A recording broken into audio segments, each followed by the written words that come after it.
Who would put horse meat into my ready-to-eat meal for one? I'm shocked.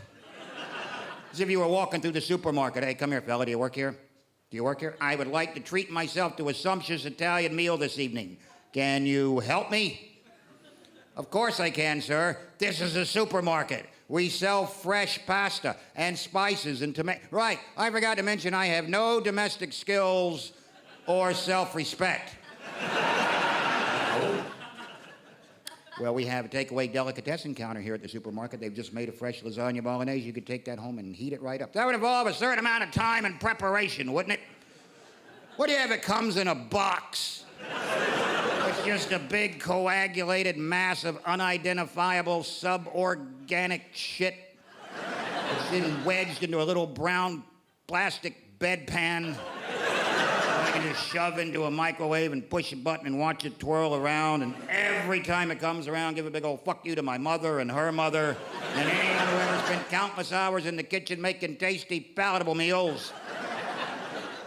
What do you have for less than £1? That I can parade through the supermarket so everyone can see what a loser I am with my meal for one.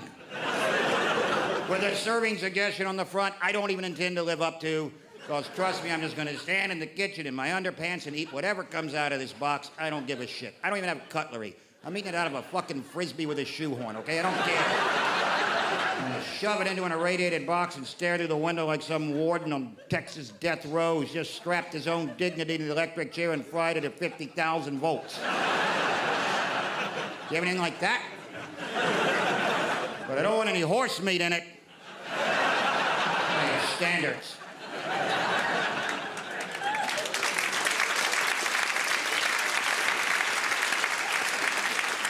They found horse meat in the meatballs at IKEA. You can't even take your goddamn family out to a furniture store for a decent meal anymore. What's going on in this country? They need to make a movie. They need to keep making those feel-good movies. They need to make a movie about a town that doesn't have a Primark. These poor, devastated people don't even have a Primark. Because Brits love that particular brand of film.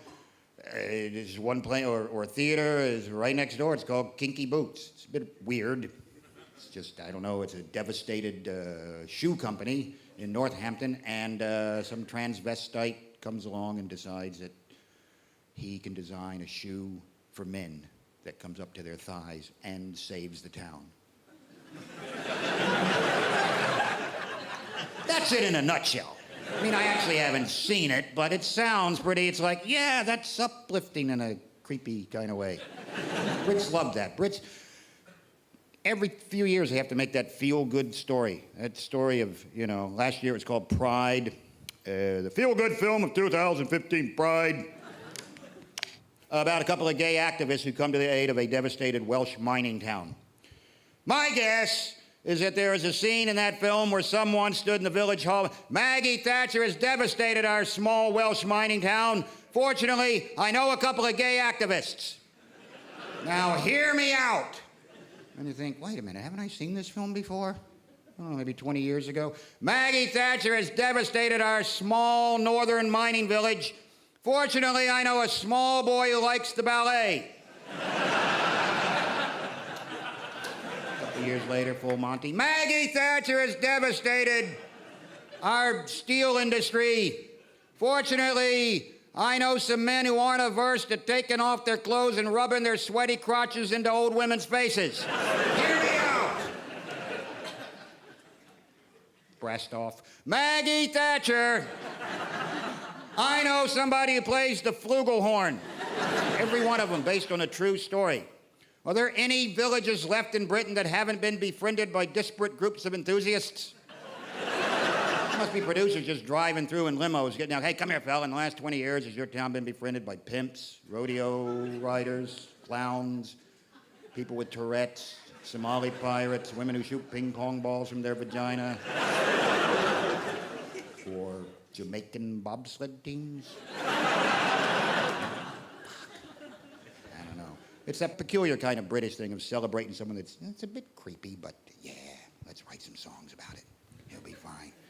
And so I try to explain that to, Americans. I try to explain, look, Brits are different. They're like Americans, but they're not, okay? So you should relish the fact that you're British. I fucking appreciate it. I love it. And I try to explain it. I try to set them straight. So what's going on? Who's in charge now? A guy named David Cameron. Oh, right. What's he like? I don't. He's got an unfinished face. I don't fucking know.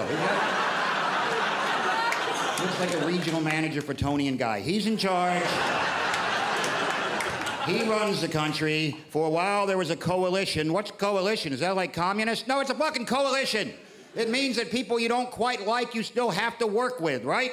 You don't like everybody in the thing that you do at the place where you go. That vague thing that you do that involves council. We're going to get to the bottom of it, trust me. We're going to find out what you do and celebrate it. But in the meantime, not everybody gets along. That's the nature of a coalition. It's not like America. We just have a guy in charge. And then every 4 years, somebody else tries to become president, and either they become president or you never hear from them again. Ever. Ever.